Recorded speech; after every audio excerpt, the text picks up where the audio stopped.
तो कल हमने जाना था कि मेन कल्प्रिट कौन है, राइट। IGF-1, right. उसके बाद में फिर हमने नो आफ्टर द बुक हमने थोड़ा सा डिस्कस भी किया था कि ये IGF-1 जो इंसुलिन लाइक ग्रोथ फैक्टर है, ये मिल्क में पाया जाता है और कई चीज़ों में, राइट। तो इन चीज़ों को अवॉइड करना चाहिए तो हम बचे रहेंगे। तो आगे उसी जो जो रिसर्च था उसको कंटिन्यूशन में वो बता रहे हैं कि जो इक्वेडोरियन डॉग्स में जो पाया गया था, तो उसी के बारे में है थोड़ा सा कि protection from diabetes and cancer, right. कह रहे हैं कि 2011 में एक group of science researchers including Ecuador के एक गुआवरा अग्वायर करके एक बंदा था, Rafael de Cabo, US national institute of aging and Walter Longo एक बायोजेरेंटोलॉजिस्ट थे यूनिवर्सिटी ऑफ साउथ कैलिफोर्निया के। तो इन सब ने एक पेपर पब्लिश किया था जिसमें कि after 22 years of following the Ecuadorian cohort, 22 साल तक उन्होंने वो जो इक्वेटोरियन जो ग्रुप था, राइट, उसको फॉलो किया था उन्होंने।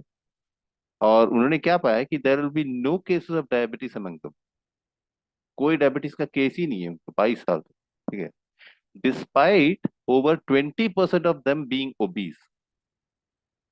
उस पूरे पॉपुलेशन में करीब 20% ऐसे लोग थे जो मोटे थे, ठीक है, ओबिसिटी में थे, and having about the same fasting glucose levels as the locals without mutation.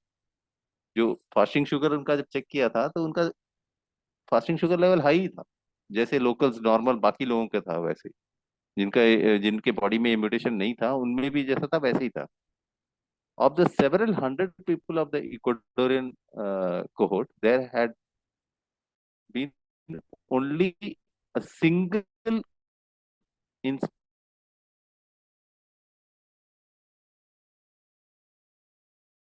of, ऐसा नहीं था कि जान चली जाएगी।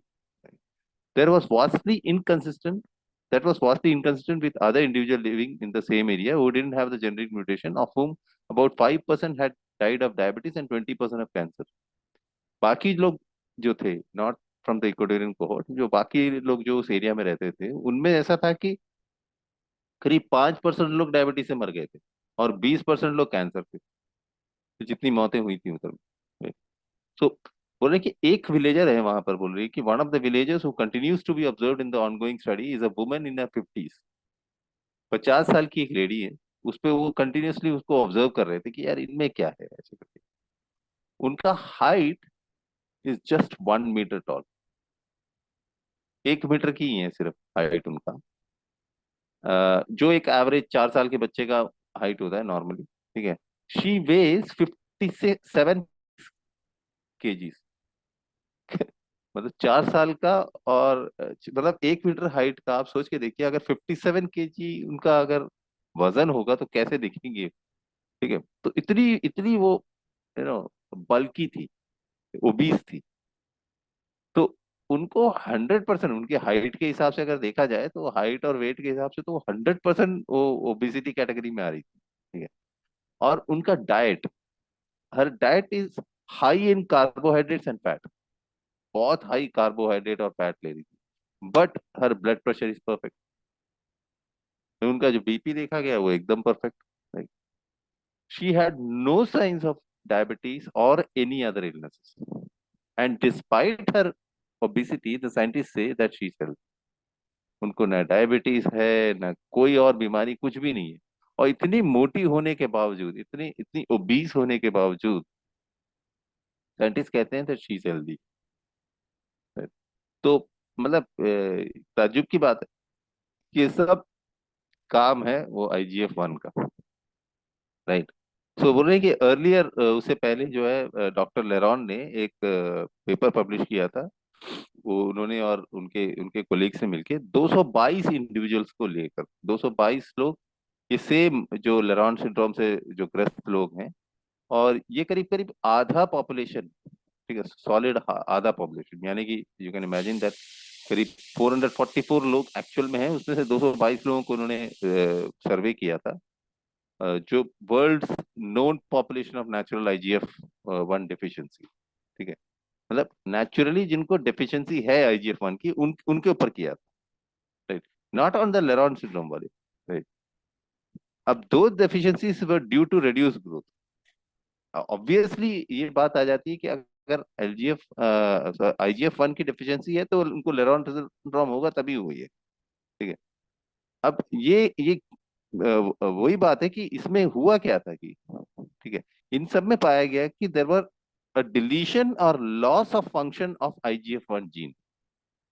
यानी आईजीएफ 1 जीन बिल्कुल नहीं था, या फिर उसमें लॉस ऑफ फंक्शन था उनका, IGF 1 gene. Not one of the individual presented with a single case of cancer. और इनमें से पाया गया कि एक एक सिंगल बंदे को भी कैंसर नहीं था। It didn't even seem to matter that later in life they might have received IGF-1 और GF ट्रीटमेंट। मतलब अगर बाद में उनको IGF-1 मिला भी, या उनका जो जो ग्रोथ हार्मोन का जो भी डिफिशियंसी उसकी ट्रीटमेंट होने के बावजूद भी उनको कैंसर नहीं होता, राइट। अब लेरॉन और उनके कोलीग्स ने ब्लड सैंपल्स लिया, ये जो पूरा इक्वेडोरियन कोहोर्ट का, जो जो लोग लेरॉन सिंड्रोम से ग्रस्त थे, और उनके ब्लड में something in the blood seem to protect cells growth in petri dish from laboratory induce cancers. मतलब इन्होंने क्या किया, उन लोगों का ब्लड सैंपल लेकर लैब में, एक डिश में, पेट्री डिश कहते हैं लैब में, कोई लैब में काम करने वाला लोग होंगे तो उनको पता होगा, एक एक फ्लैट बॉटम ग्लास का एक ये होता है, डिश होता है, तो उसमें इन्होंने उनके ब्लड सैंपल्स को डालकर उसमें कैंसर इंड्यूस किया, राइट। साइंटिस्ट ये कर सकते हैं कि भाई, मतलब बाहर में भी वो कैंसर को इंड्यूस करके देख सकते हैं। उन्होंने इंड्यूस करके देखा, तब भी देखा तो कोई कोई बिहेवियरल चेंज नहीं है, कैंसर पकड़ता ही नहीं उनको, राइट। सो बोल रहे कि despite their high carbohydrate diet the Ecuadorian cohort also had reduced insulin levels and good insulin sensitivity। तो ये इक्वेडोरियन कोहोर्ट, ये जो ग्रुप है, इनका हाई कार्बोहाइड्रेट डाइट होने के बावजूद इनका इंसुलिन लेवल नीचे है, और इंसुलिन सेंसिटिविटी जो है, ठीक है, हम लोग इंसुलिन रेजिस्टेंस की बहुत बात करते हैं आजकल, है ना, तो इंसुलिन सेंसिटिविटी एकदम टॉप की है। They were not insulin resistant, right. इसका मतलब ये है कि they were not insulin resistant, which protected them from diabetes. More important for our concerns, when the researchers incubated human cells in blood from those same people, they had reduced expression of mTOR। बाद में और थोड़ा सा अंदर घुस के इन्होंने जब रिसर्चर्स ने ह्यूमन सेल्स को, जो इन इन लोगों का ब्लड सेल्स को निकाल कर, यू नो फिर से उनको और बारीकी से देखा, तो क्या पाया कि जो उनका जो एमटोर कॉम्प्लेक्स, एमटोर जो हमने शुरू स्टार्टिंग में पढ़ा था ना, एमटोर एंड ऑटोफेजी, जो स्विच का जो मेन ये है, तो एमटोर जो है उसका एक्सप्रेशन दबा हुआ है वहां, रिड्यूस्ड एक्सप्रेशन, ठीक है। जो जो शरीर का ग्रोथ के लिए बहुत इंपॉर्टेंट कॉम्प्लेक्स है, आपको पता ही है, प्रोटीन कॉम्प्लेक्स है, ठीक है, क्योंकि एमटोर तरफ में अगर स्विच रहेगा तो ग्रोथ मोड में रहेगा, राइट। और इसके चलते क्या है कि ये जो सेल्फ क्लीनिंग कैपेसिटी कैपेबिलिटी है ना बॉडी की, यानी कि अगर एमटोर दबा हुआ है तो वेरी ऑब्वियसली ऑटोफेजी मोड में चला गया, ठीक है। तो बोल रहे हैं कि the mTOR turn down, autophagy goes up and the cellular recycling machines become activated। तो उससे क्या होता है कि जो सेलुलर क्लेंजिंग जो हो रहा है ना, जो पुराने निकाल के फेंकना, कचरा निकाल के फेंकना, तो ये काम बढ़िया से स्टार्ट हो जाता है, ठीक है। तो सारा सारा फसाद का जड़ जो है IGF-1 है, ठीक है। अभी तक कितना हमने जाना, ठीक है। आगे और है, ठीक है, बट बिफोर दैट यहाँ में एक बॉक्स में अभी हम इंसुलिन की बात कर रहे हैं, तो उन्होंने इंसुलिन का जो एक्टिविटी को फिर से रीट्रेट किया है यहाँ पर, ठीक है। हम बहुत कुछ अभी जान चुके हैं, बट यहाँ पे फिर से दोबारा इन्होंने इंसुलिन एक्टिविटी को रीट्रेट किया है कि इसको इसको जानना बहुत जरूरी है, ठीक है। बीच बीच में ये ऐसा रीट्रेशन इज देयर कि हमें याद दिला रहे हैं कि एक्चुअल में क्या होता है। Insulin is one of the body's most vital hormones. Insulin body का one of the most vital hormone, ठीक है, ये हमें पता है ऑलरेडी, ठीक है। It plays a starring role in our metabolism. हमारे हमारे जो पूरा मेटाबॉलिज्म, हमारा पूरा जो बॉडी का सिस्टम है, ठीक है, उसका एक स्टार है वो, ठीक है, एक स्टारिंग रोल, मेन कलाकार है, हीरो है, right? Helping us move energy from food into cells for fuel. करता क्या है? एनर्जी फ्रॉम फूड, खाने से एनर्जी निकालकर सेल्स को देना, ठीक है, ईंधन की तरह, for fuel. Because our cells cannot automatically pick up the glucose passing them in the blood stream. क्योंकि हमारा सेल जो है ना, वो ऑटोमेटिकली उस ग्लूकोज को नहीं निकाल सकता, उसको एनर्जी में बनाने का वो काम नहीं कर सकता। They need the help of insulin, उनको इंसुलिन की मदद की जरूरत रहती है, ठीक है। इंसुलिन क्या करता है? Insulin transfers glucose from blood stream into muscle, fat and liver sales.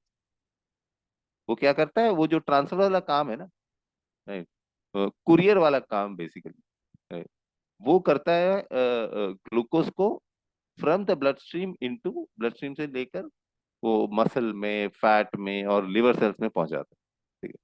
Normal healthy cells have plenty of cellular receptors for insulin. Healthy cell में क्या होता है कि बहुत सारे वो सेलुलर रिसेप्टर्स होते हैं जो जो इंसुलिन को लेने के लिए बैठे हैं, ठीक है। इसलिए क्या है कि कोई प्रॉब्लम नहीं होती कि वो उस हार्मोन के प्रति रिस्पॉन्ड करने के लिए उस सेल को प्रॉब्लम नहीं होती। But when cells are relentlessly expose to high levels of insulin, लेकिन क्या होता है ना, जब बहुत ज्यादा जब इंसुलिन आने लग जाता है, right, caused by a constant presence of glucose. अब ये इंसुलिन क्यों ज्यादा आता है? क्योंकि ग्लूकोज ज्यादा जा रहा है। ग्लूकोज ज्यादा जा रहा है तो हमारा लिवर को ये लगता है, यार नहीं यार, चलो इसको पहुंचाना है, इंसुलिन बनाओ, इंसुलिन बनाओ, राइट। तो उससे क्या हो जाता है? दे adapt by reducing the number of insulin receptors on the surface.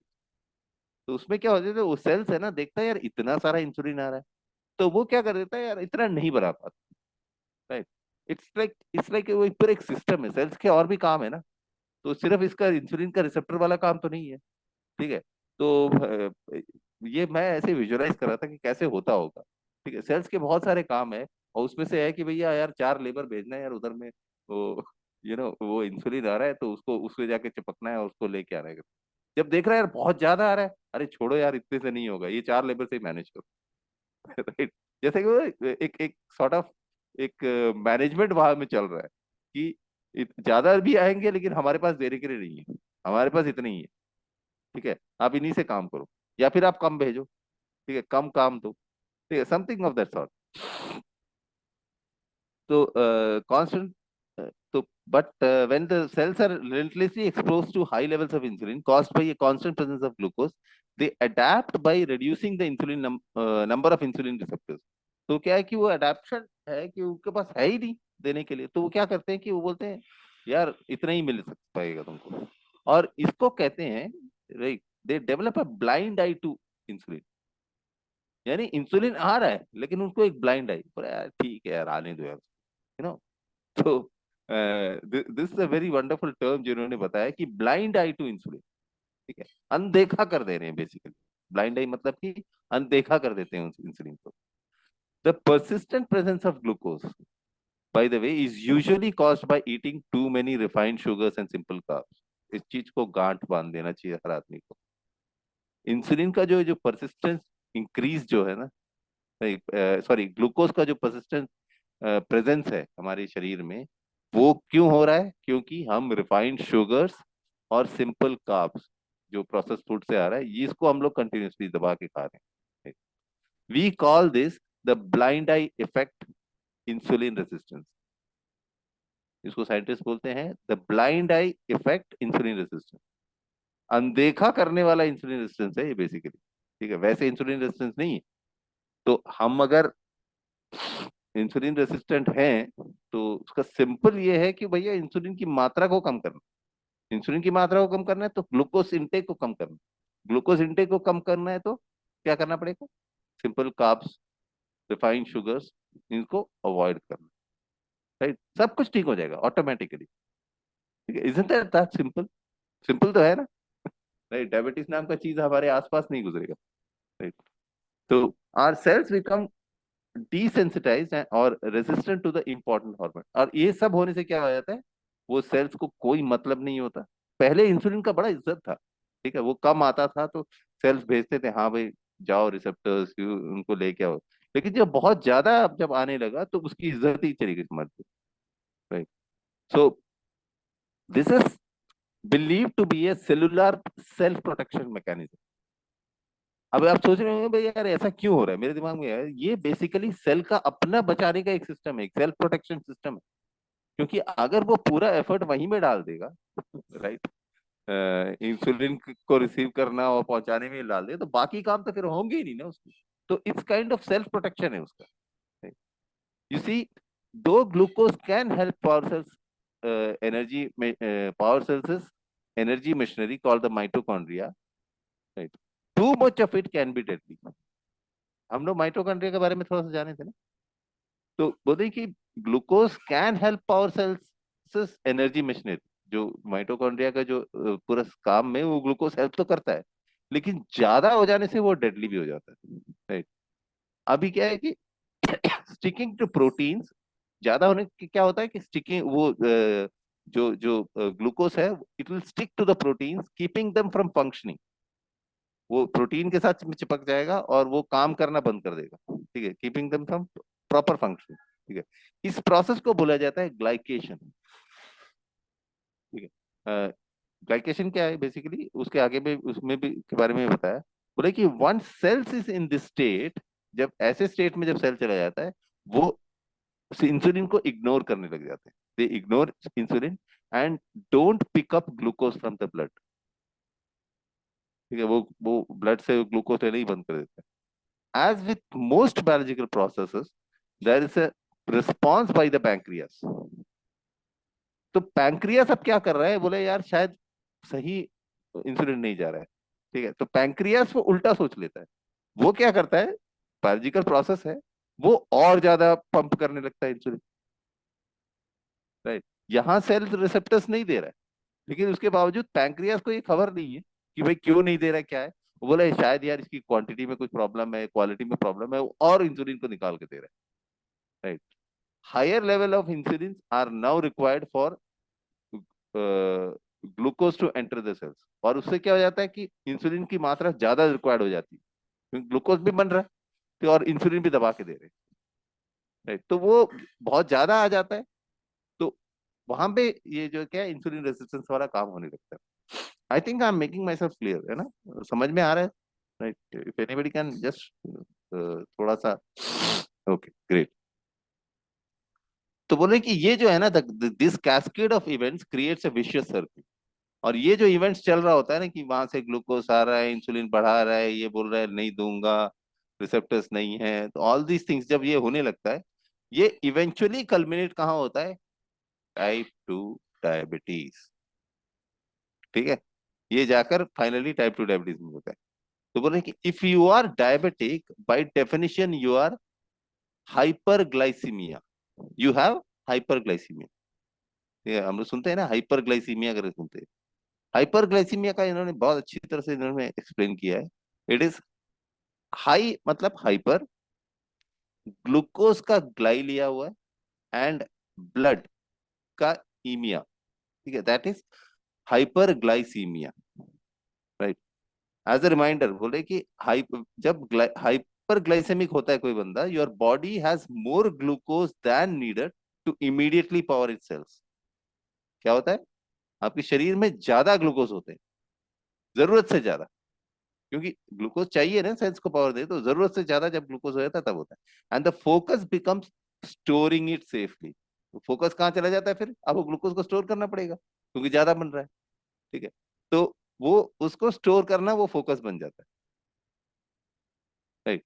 First it's turned into glycogen. तो पहले क्या करता है वो ग्लाइकोजन में मतलब स्टोर होता है लिवर के अंदर में, ठीक है। वो basically it's a sticky kind of thing, and और वो जाकर you know it causes less harm to your cells, ठीक है। Glycogen is stored mainly in the liver and the muscles. Glycogen कहाँ है, लिवर में और मसल में स्टोर रहते हैं, providing the body with a readily available source of energy. Glycogen किस लिए, इसके बारे में हम बहुत अच्छी तरह से पहले भी ग्लाइकोजन ग्लाइको ग्लूकोगॉन उसके बारे में पूरा सा पहले भी हम किए गए।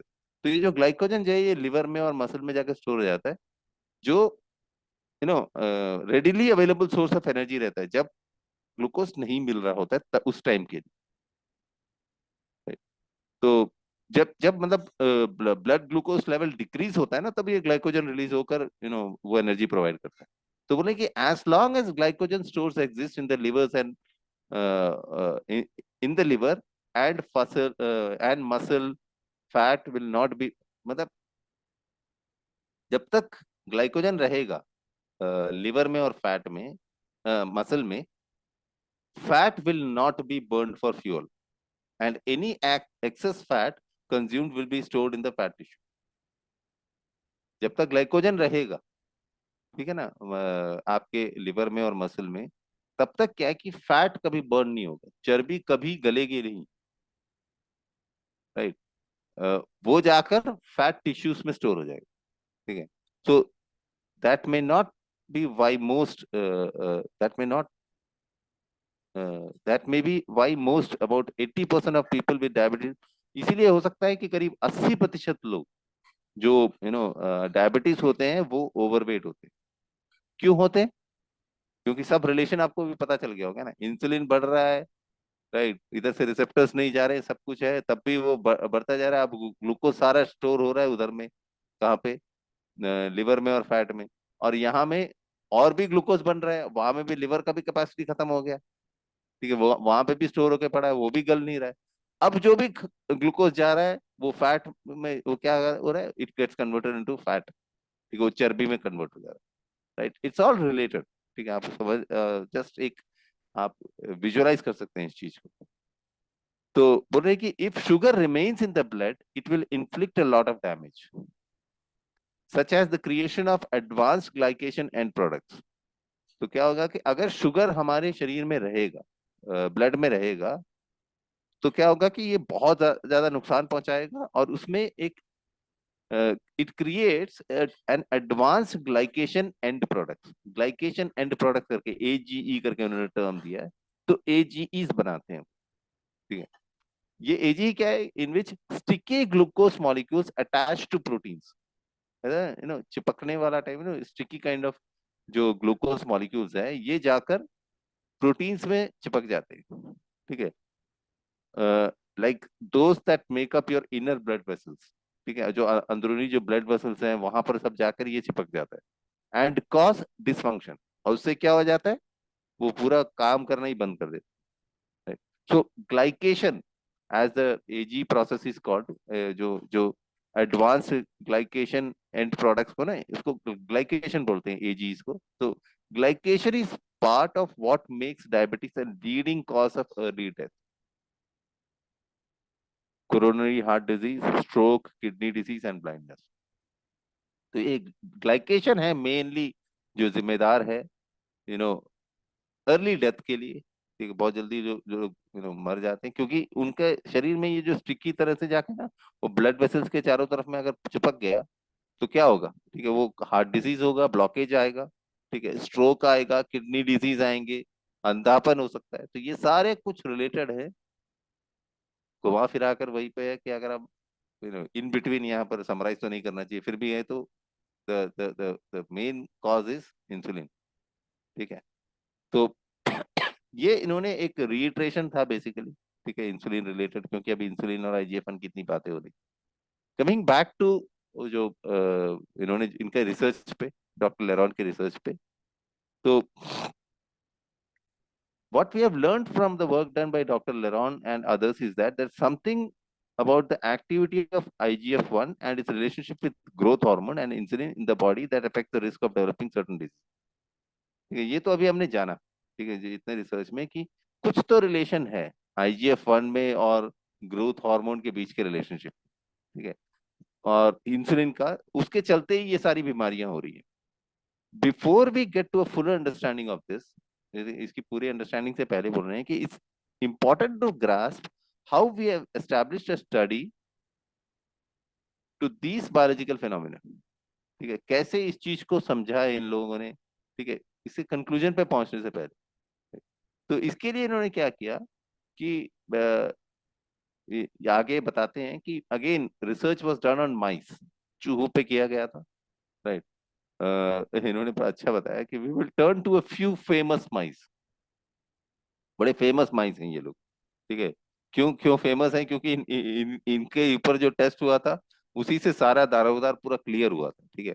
All of the previously discuss lessons about genetics and people with short stature may not seem remotely related to. अभी ये सारी चीजें जो जितनी बताई गई हैं, अभी हम ऑटोफेजी पे बुक पढ़ रहे हैं, लॉन्जिविटी के ऊपर में बुक पढ़ रहे हैं, लेकिन यहाँ पर अभी तक जितना बताया गया इसमें ऑटोफेजी का बहुत कम इसके बारे में बताया गया, राइट। लेकिन यहाँ पे जेम्स कहते हैं, ऑथर कहते हैं कि बने रहिए मेरे साथ, हम इसको रिलेट करेंगे आगे जाकर कि कैसे ऑटोफेजी यहाँ पर काम कर, या थोड़ा सा बताया था अभी कि कैसे ऑटोफेजी और क्लिनजिंग स्टार्ट हो गया, बट लॉन्जिविटी और idea is about longevity. Illnesses तो बचना ही है, साथ में longevity, right? So the lessons gleaned from Lerons and others work have everything to do with how autophagy operates. तो ये कह रहे हैं कि ये जो जितनी भी लेसन्स हैं जो हमने सीखे हैं अभी तक लेरॉन्स के रिसर्च में और बाकी लोगों के रिसर्च में, इसका सब कुछ है बोलते लेना देना इसका ऑटोपैजी के साथ में। हाउ कैसे कहें कि what we can do to cheat our own systems biology to defy the risk of falling ill and dying premature. मतलब ये जो आगे पूरा ये वही बता रहे हैं कि कैसे हम अपने बॉडी के सिस्टम को चीट कर सकते हैं, ठीक है? उसको धोखा देकर, उसको उल्लू बनाकर हम कैसे बायोलॉजी को पूरा चेंज कर सकते हैं कि भाई हम बीमार न पड़े और यू कैन लिव लॉन्गर।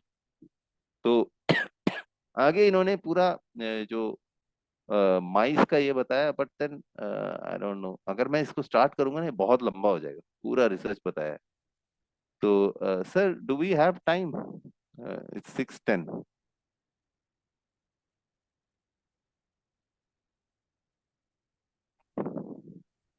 या मैं शुरू कर दूं, इसको देख लूं कैसे कर। नहीं, 4-5 minute. Okay okay okay, great. तो ये जो चूहे हैं ये दो ग्रुप के चूहे हैं, दो दो टाइप के। एक का एक एक एक जो ग्रुप था दैट इज एमिस करके है, और दूसरा है स्नेल डॉर्फ माइस। दोनों डॉर्फ हैं, ठीक है। ये 1950s में एक माउस कॉलोनी उन्होंने सेटअप किया था in Iowa state university in the United States. और वहां पे एक चूहा पैदा हुआ था जिसका which had spontaneous mutation in its DNA. उसके डीएनए में काफी सारे चेंजेस थे। This loss of function mutation in a particular gene resulted in reduce levels of. उससे क्या होगा, जो म्यूटेशन उनके शरीर में हुआ था उससे क्या हुआ था कि कुछ चार तरह के जो हॉर्मोन्स है, sorry three three important hormones नहीं थे, या उसका लॉस ऑफ फंक्शन था। पहला था ग्रोथ हार्मोन, दूसरा था प्रोलैक्टिन, और तीसरा था थायरोट्रोपिन, ठीक है। ग्रोथ हार्मोन तो हमको पता है, ये जीएच जो ग्रोथ से रिलेटेड है, ठीक है। प्रोलैक्टिन इज बेसिकली मदर, जब जो है ना मिल्क जनरेट करने वाला जो हार्मोन है, इन इन इन जो फीमेल माइस में और सब में होता है। एंड थायरोप्टिन, थायरोट्रोप्टिन वो जो है रिलेटेड टू थायराइड है, ठीक है। तो ये तीन के फंक्शंस नहीं थे उसमें, तो ये तीन तीन हार्मोन ही मिसिंग थे वो डीएनए जब म्यूटेशन वगैरह हुआ। तो इसका मतलब ये है कि loss of function simply means that the mutation render the gene defunct और inactive, right, unable to carry out its function. तो उससे क्या होगा कि ये तीन काम नहीं हो रहे थे, यानी ग्रोथ हार्मोन नहीं हो रहा था, वो प्रोलैक्टिन का काम नहीं हो रहा था, और थायरोट्रोपिन, ये तीनों चीज काम नहीं कर रहे, ठीक है। अब सच एज अभी बेसिकली ये लॉस ऑफ फंक्शन, ये काम नहीं होना मतलब क्या है कि coding for protein that result in the manufacture of certain hormones, उससे ये जीन का प्रॉब्लम हो रहा था, उससे कुछ हॉर्मोन्स बन नहीं रहे, राइट। अभी एमएस डॉर्फ जो मैंने जो फर्स्ट कैटेगरी क्या है एमएस करके है माइस, ये क्या है कि लुक नॉर्मल एट बर्थ, जब पैदा होते हैं उसमें नॉर्मल लगते हैं, बट दे ग्रो स्लोली, उनका ग्रोथ बहुत स्लो होता है, and reach only about half of the size of other members of their family. वो लेकिन ग्रो कर कर उनका साइज जो है वो आधा ही रह जाता है बाकी उनके जो फैमिली के मुकाबले में। Adult MS dwarf mice have extremely low levels of circulating IGF-1। जब वो अडल्ट बन जाते हैं ऐसे माइस जो है ना, जो जो चूहे हैं ये, तो उसमें पाया गया कि उनके IGF-1 लेवल जो है बहुत कम था, एक्सट्रीमली लो। पैराडॉक्सिकली, ठीक है, उसी उसी का विपरीत बोल सकते हैं, या पैराडॉक्स वहां पे ये है कि their food consumption and oxygen utilization are actually higher than that would be to the expected of their size। लेकिन उनका खाना खाना और उनका ऑक्सीजन कंजम्पशन जो है ये कुछ ज्यादा ही था, नॉर्मल लोगों से भी ज्यादा था, ज्यादा खाते थे। उनका फास्टिंग इंसुलिन और ग्लूकोज लेवल्स वो एकदम नीचे था। their fasting insulin and glucose levels were low, indicating excellent insulin tolerance। इससे पता चला कि उनका इंसुलिन टॉलरेंस एकदम बढ़िया था। और वो they are far from being insulin resistant और in the verge of diabetes कहीं दूर दूर तक नहीं हो सकता। तो इन मेनी रेस्पेक्ट क्या पाया गया कि amiss mice have the same delayed aging and longevity benefits displayed by calorie restricted animals। तो उन्होंने देखा कि जो एमिस जो चूहा है इसमें वो सारे मतलब वो जो डिलेड एजिंग या लॉन्जिविटी बेनिफिट्स पाए गए जो कैलोरी रेस्ट्रिक्शन से मिल सकता है। ठीक है, क्योंकि इन्होंने साथ साथ में कैलोरी रेस्ट्रिक्टेड माइस भी पाल कर देखे। ठीक है, तो उनमें जो बेनिफिट्स पाए गए तो वही इसमें भी पा रहे थे, लेकिन जबकि ये दबा के खा रहा था। ठीक है, इनका कैलोरी में कोई रिस्ट्रिक्शन नहीं था। अब normal mice live on average of 900 days. Normal चूहा जो है वो 900 दिन तक जीता है। ठीक है, करीब करीब बोल सकते हैं कि 2.5 साल, 2.5 साल से ज्यादा। If you restrict calories in normal mice, अगर नॉर्मल चूहों में कैलोरी रेस्ट्रिक्शन किया जाए, ठीक है, इंटरमीडिएट फास्टिंग या समथिंग लाइक दैट, उनको खाना कम दिया जाए, उनको कम कैलोरीज दिया जाए, तो वो करीब 1200 दिनों तक जी सकते हैं। राइट, यानी 300 दिन ज्यादा। राइट, 1200 मतलब कि like it comes to like 3.5 साल के आसपास। Right, however Ames mice live about 1300 days. लेकिन जो एमिस जो डॉर्फ माइस है, चूहा है, ये जो है 1300 दिन तक जीता है नॉर्मल में। नॉर्मल में 1300 दिन तक जीता, दबा के खा पी के मस्त रहे। राइट, कोई कैलोरी रिस्ट्रिक्शन नहीं, कुछ नहीं। और अगर कैलोरी रिस्ट्रिक्शन इसके ऊपर में किया जाए तो और 100 दिन जी लेता है, 1400 दिन। राइट, कहाँ नॉर्मली 900 और कहाँ 1400। राइट, करीब ऑलमोस्ट लाइक 40-50% के का हाइक। तो लाइक द एमिस डॉर्फ माइस, तो ये पाया गया इन्होंने इसमें। ये ग्रोथ हार्मोन्स नहीं है, वो बौना है, वो सब तो है, इसके साथ में उनका एज के ऊपर में जो फर्क पड़ा है उसके बारे में। ये एमिस डॉर्फ माइस की तरह जो स्नेल डॉर्फ माइस है उसमें भी पाया गया कि उसमें भी कुछ डिफरेंट जीन्स थे। ठीक है, मतलब किसी जीन्स में कुछ डिफेक्ट था, कुछ पाया गया, इंक्लूडिंग ग्रोथ हार्मोन्स। ठीक है, उन दोनों में जो जो जो ये था, जो जो म्यूटेशन का जो स्ट्रेन था उसमें थोड़ा सा ही डिफरेंस था, not much of a difference.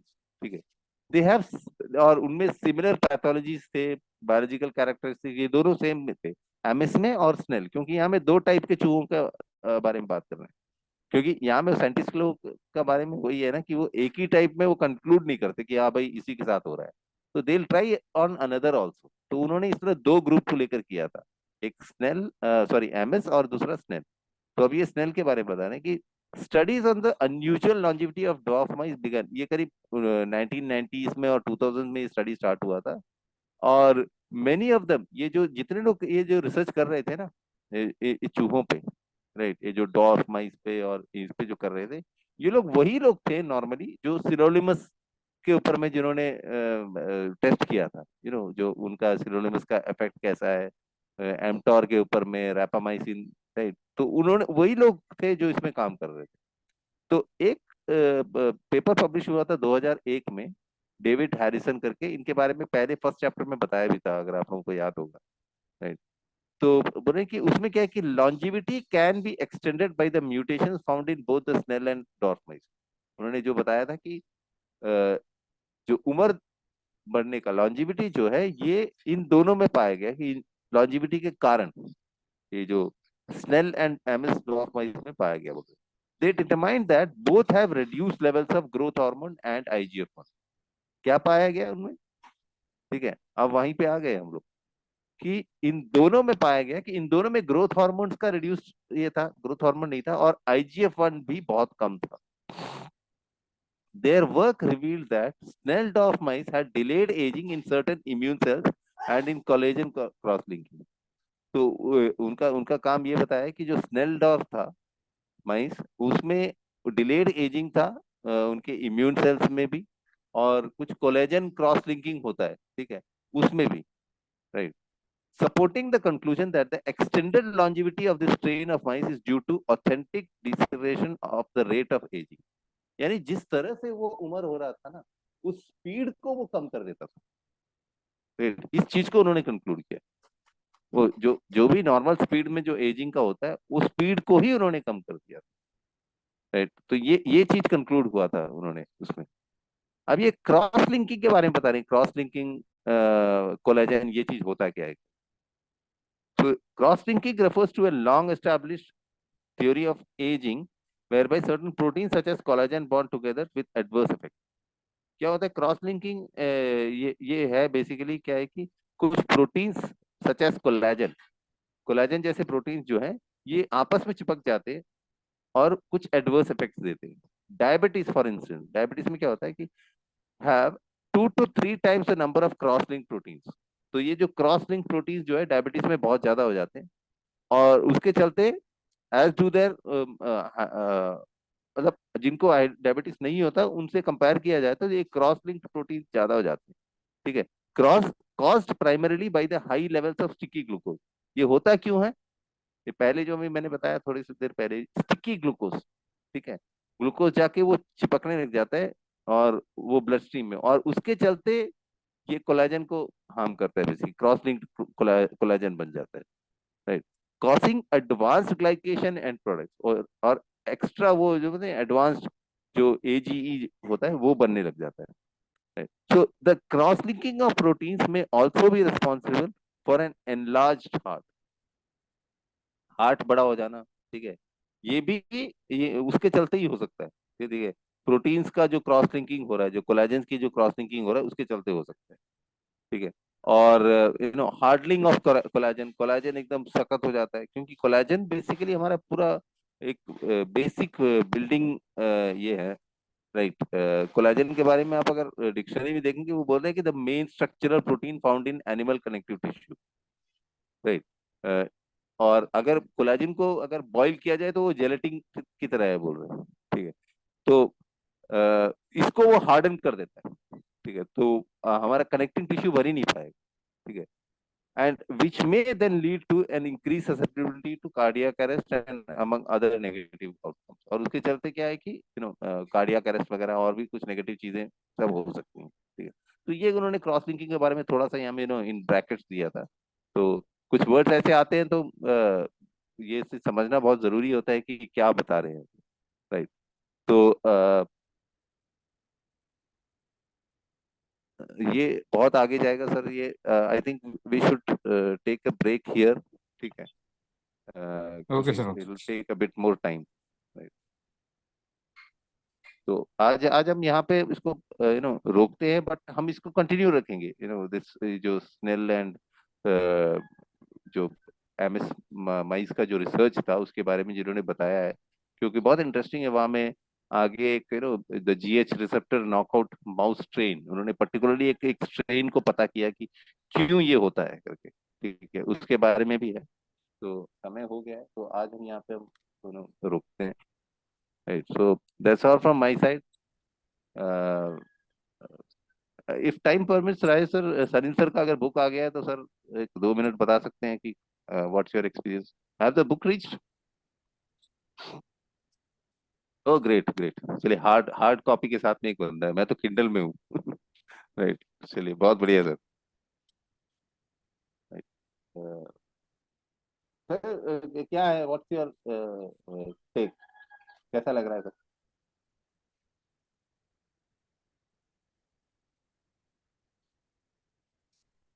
तो एक्चुअली मुझे लगा कि बहुत मोटा बुक सर है, मोटा नहीं है,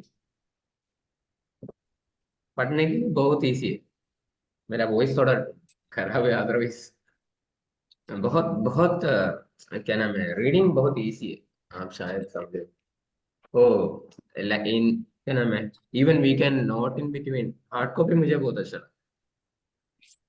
okay, that is one thing. Second thing, मैं थोड़ा सा अभी इधर ग्लाइकेशन के बारे में बताता हूँ, जस्ट 2 मिनट्स।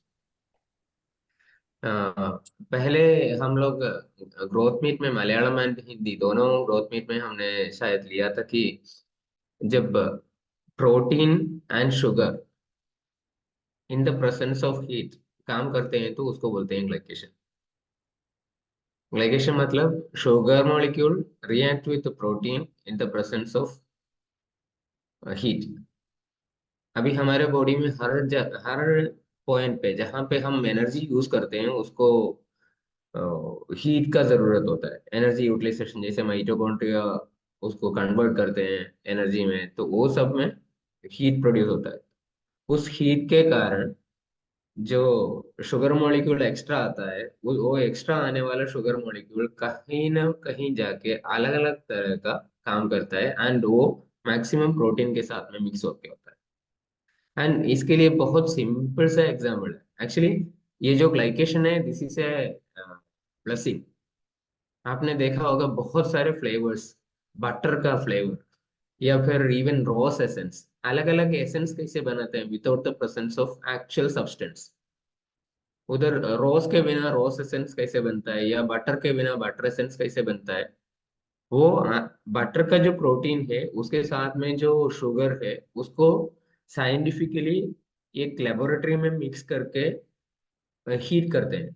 तो उस टाइम में जो स्मेल आता है उसको बोलते हैं वो जो प्रोसेस है वो ग्लाइकेशन बाहर में करते हैं बॉडी के अंदर में। एंड वो कंट्रोल्ड वे में है, वो हमारे लिए ब्लेसिंग है। इसको आप और थोड़ा सा अच्छा समझ पाएंगे जब आप कोई चिकन सेंटर के चिकन जहाँ पे पक रहा है उसके सामने उनके घर के सामने से जाएं या उस रेस्टोरेंट के सामने से जाएं तो उसका स्मेल जो आता है, वो स्मेल का रीजन मेनली आजकल स्मेल बहुत ज्यादा आता है क्योंकि आजकल हर एक चीज में मसाले में वो लोग शुगर भी मिक्स कर देते हैं। ऑलरेडी कार्बोहाइड्रेट उसमें प्रेजेंट रहता है, बट कार्बोहाइड्रेट के साथ साथ में वो लोग अलग तरीके के शुगर भी उसमें मिक्स करते हैं जैसे फ्रक्टोज कॉर्न सिरप हो गया। तो उसके साथ में जो प्रोटीन चिकन का जो प्रोटीन है वो भी कंबाइन होगा तो वो स्मेल अलग आता है। ओके। एंड वो हमारे लिए बहुत ही कैचिंग है। बट यही चीज हमारे बॉडी में जब आएगा ना वो कैचिंग है टू कैंसर और हार्ट अटैक। ये बहुत डिटेल सेशन शायद पहले हम लोग लिए हैं तो इसलिए मैं बहुत ज्यादा नहीं उसमें बताऊंगा। बट ये एडवांस्ड ग्लाइकेशन एंड प्रोडक्ट्स जो एजेस जो है वो इवन हमारा जो स्किन में जो क्या बोलते हैं अर्ली एजिंग साइन आना, स्किन में रैशेस आता है या स्किन में जो उसको क्या बोलते हैं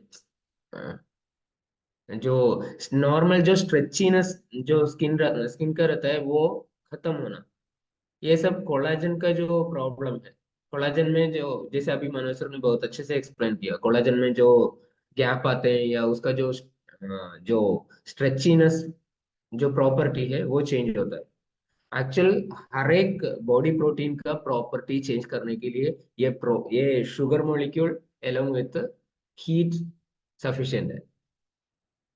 हर एक प्रोटीन का जो चेंज होता है एंड हमारे बॉडी पूरा का पूरा प्रोटीन से ही है। ओके, जस्ट ऐड ऑन इतना ही है। बहुत बढ़िया जा रहा है एक्चुअली।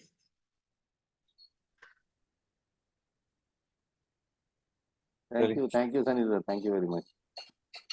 इसमें एक्चुअली एडवांटेज ये किंडल रीडिंग का ये है, अगर आपको अगर किंडल यूज नहीं करते तो ये है कि साथ साथ इसको जो भी वर्ड नहीं समझ में आ रहा है उसको क्लिक करो और बगल में विकिपीडिया खुल जाता है, डिक्शनरी खुल जाता है। तो अगर आप लोग नो किंडल रीडिंग रियली मतलब बहुत अच्छा रहता है। इनफैक्ट कोई अगर पूरा सेंटेंस नहीं समझ में आए तो भी आप पूरा उस सेंटेंस को सेलेक्ट करो, ट्रांसलेट हो जाता है बगल में हिंदी में। तो you can do that.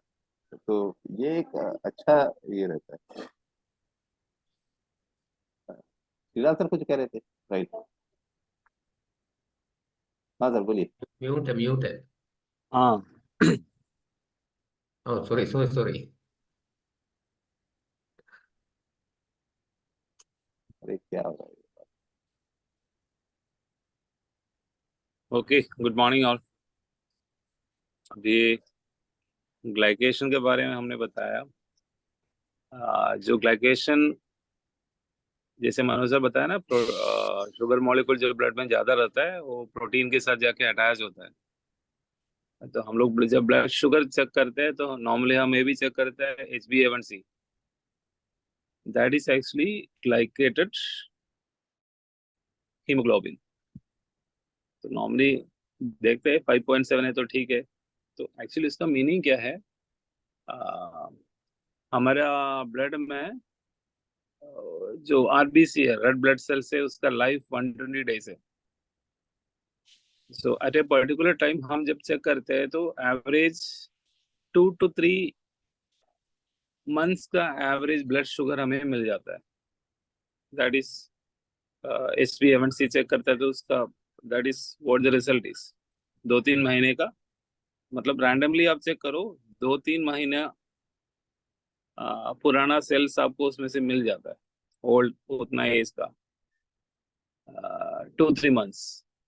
HbA1c का मतलब है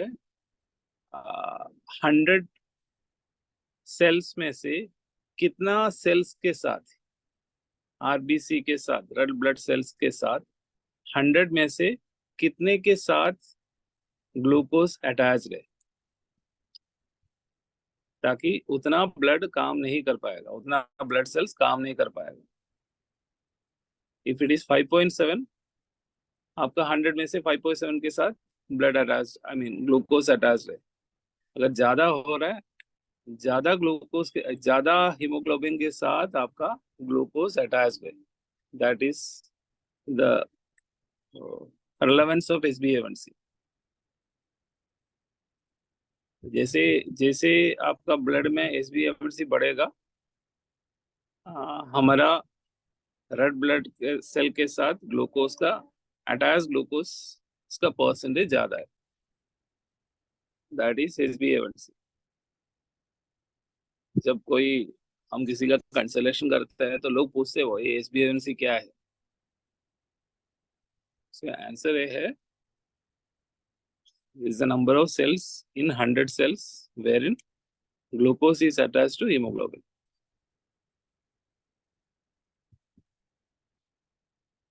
okay, thank you Sujal sir, thank you very much. एकदम HbA1c को आपने एकदम पूरी तरह से बता दिया। राइट।